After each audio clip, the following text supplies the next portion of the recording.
aliens have come to America to resurrect our teenagers, to kill teenagers.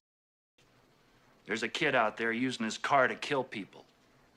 Not that it's such a big deal, since it seems to be your gang he's got it in for. That is the simple summary of The Wraith, a Charlie Sheen movie that spends most of the time not showing you Charlie Sheen. Directed by Mike Marvin. Who? Nobody really. He would actually spend most of his career directing lowbrow sexploitation movies under the pseudonym Jack Kesey. Who? Stop that. But like I said, it stars Charlie Sheen, who gives his lowest energetic performance. But rumors were that he was pretty drunk for most of it. We also got Sherilynn Fenn, the second movie I have reviewed with her in it, but you may have seen her in Twin Peaks. We also got pre-crazy Randy Quaid and Nick Cassavetes, who you may recognize as the actor in the lower half of IMDb rated movies, or maybe you recognize the name of the man that directed The Notebook and My Sister's Keeper. Oh, and we also have Clint Howard. But who cares about him? Let's watch this movie, make jokes, and remember, any movie I watch, I still highly recommend for a viewing. We start with 4, maybe 5, glowing balls of light descending upon the deserts of Arizona. They merge together and take the form of a Dodge M4S Interceptor and a dead teenager. That's very weird. In the town of Brooks, Arizona, Packard Walsh, the leader of a gang of car thieves, coerces people with fast cars into racing. I mean, is it coercion to threaten somebody into racing by threatening to violently grape their girlfriend? Or stab them to death with a switchblade? Then if so, yeah, they were coerced. But after encouraging them to race, the winner of the race takes ownership of the loser's car. Packard controls everyone through intimidation, including Carrie Johnson, whom he views as his property. Carrie's boyfriend, Jamie Hankins, was the victim of an unsolved murder, and Carrie, who was with him, has no memory of the traumatic event. Jake Kesey? Ooh, I didn't know. What kind of guy uses a character that he created? Mike Marvin also wrote the movie. Yeah, but why would he use it as his pseudo? What a psycho. Jake Kesey arrives in Brooks riding a dirt bike. He befriends Billy Hankins, Jamie's brother, and Carrie. While swimming at a river, Jake is shown to have knife scars on his neck and back. If only anyone else actually pointed that out.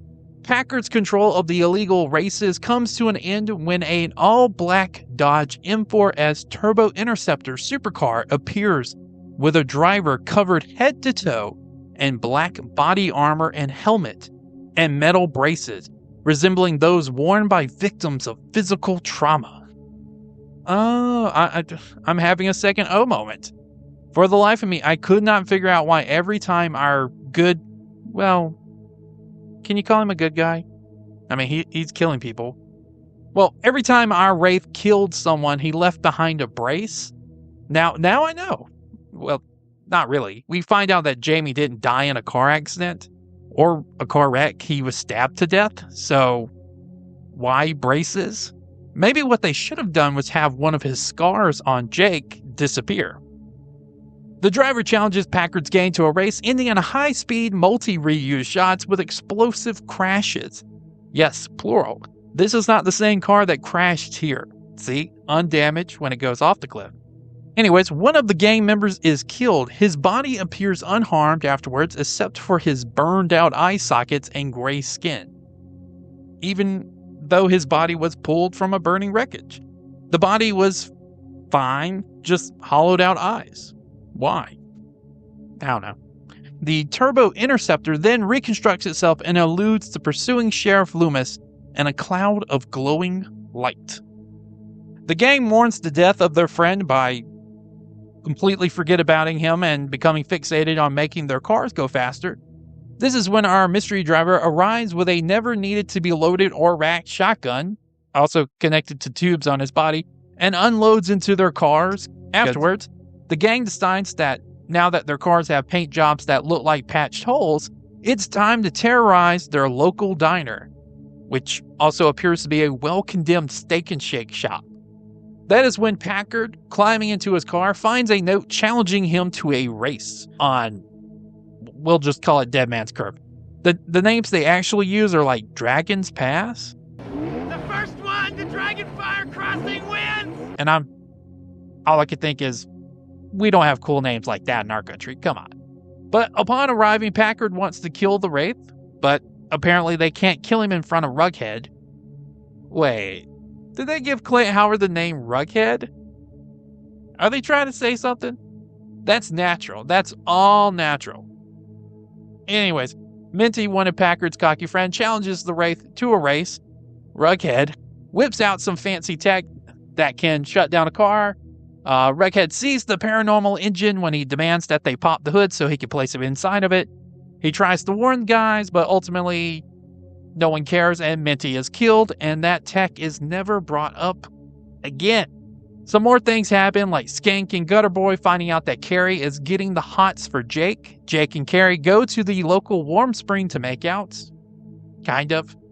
I don't know who this is from behind, but that's not Charlie Sheen. Also, Rughead knows that the Wraith is Jake after seeing a vision through his eyes, I think, which they just established that Rughead wasn't there. So he's not seeing his memories play out, but Jake's. Anyways, Packard gives chase after Jake one night in order to stop him from seeing his girl. Instead, Packard couldn't catch him and crashes his car in a graveyard where he sees the Wraith standing behind a tombstone with his name on it. This encounter is followed with two more gang members, Skank and Gutter Boy, being killed. But they die when the Turbo Interceptor races inside the gang's warehouse, causing an explosion. Awesome explosion. Also, the movie knew that they couldn't do 4-car races and said, how do we kill these guys off?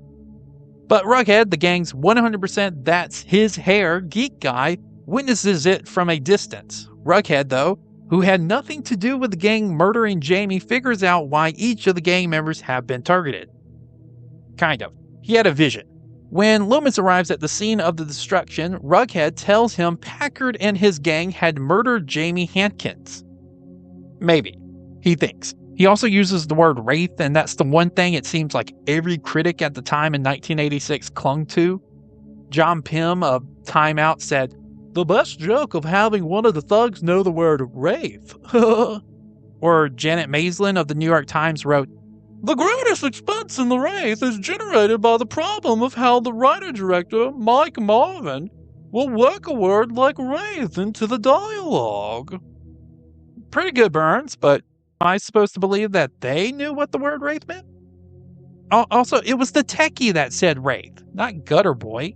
A what out there, man? A wraith, man! A ghost! An evil spirit, and it ain't cool!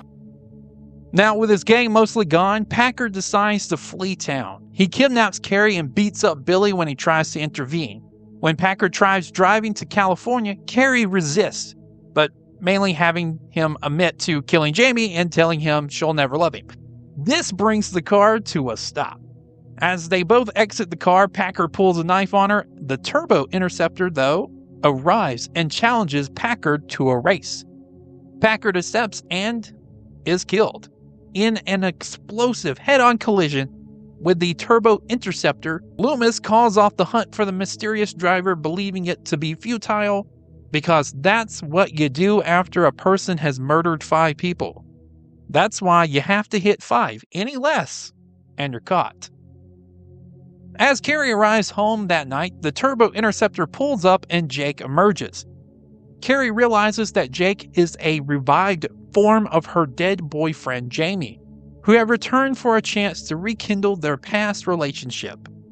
He then asks her to wait for him and to pack light, because he has one last thing to do. It's a short trip. Pack light. Jake then gives his car to Billy. When Billy asks who he is, Jake says that Billy already knows, a homage to High Plains Drifter, and he rides off on his dirt bike. Billy then realizes Jake is Jamie. Jake picks up Carrie, whom Loomis is watching from a distance. Carrie or Jake? Together they ride off along the desert highway into the moonlight. So Jake the alien, because he's not really her boyfriend, revived, more of an alien using the memories of her boyfriend, proceeds to abduct her into his ship. She probably got probed.